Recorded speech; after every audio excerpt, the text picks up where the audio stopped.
Miriama's final vision. Far away, by the riverbank, Miriama was also awake. She had not slept for 2 days. Her body was weak, but her spirit was strong.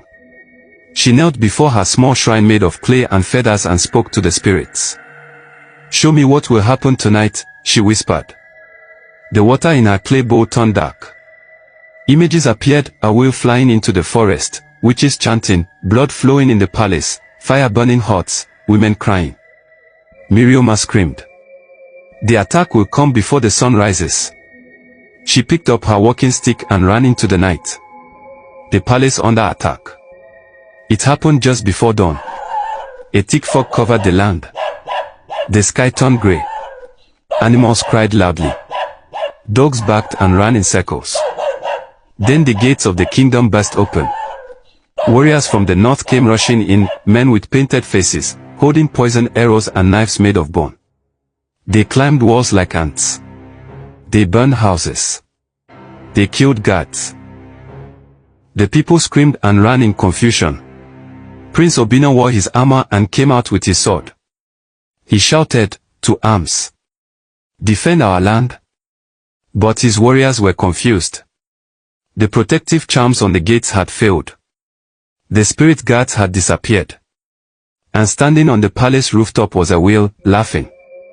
She was no longer wearing her white gown. She was in a black robe with red marks. Her long hair flew like fire. Her eyes glowed.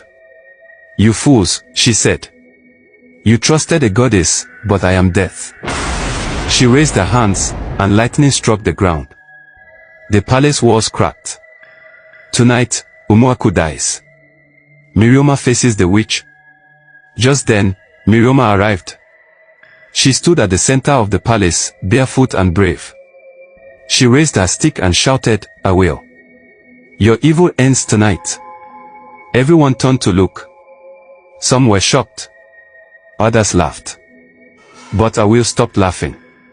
"You again," she growled. "The river girl who sees things. You are nothing." "I may be nothing to you," Miriama said, "but I have the spirit of truth behind me." She pulled out a small calabash and threw it into the air. It burst open, and white smoke covered the sky. The witches in the forest screamed and vanished. A whale's power weakened. She stumbled. "Who are you?" she asked. "I am Miriama," the girl said. "The seer of Umuaku. You cannot destroy my land." A whale screamed and rushed toward her, claws out. But Miriama pointed her stick and shouted, "Fire of judgment, fall." A fireball came from the sky and hit a whale. She fell to the ground, shaking. Her body turned into ash. Her robe caught fire. Her last scream echoed through the hills. And then, silence. Peace returns to Umuaku.